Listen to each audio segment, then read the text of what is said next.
Мне кажется, что абхазский бизнес нуждается в участии в такого рода мероприятий, в первую очередь для формирования отчетливой картины движения экономики. Россия наш стратегический партнер, наш ближайший сосед. Мы, в частности, зависимы от тех процессов экономических, которые в России происходят.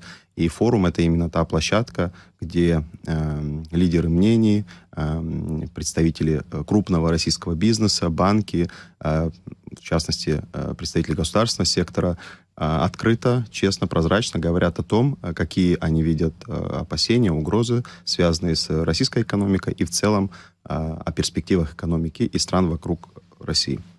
Вот.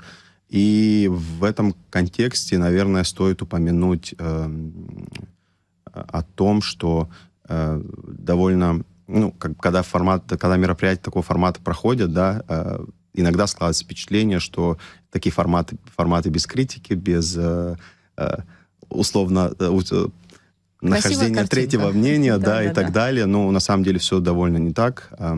Очень было интересно и познавательно слушать о том, например, Борис Юрьевич, который, кстати, у нас тоже на форуме был, Титов, он открыто говорит об охлаждении российской экономики.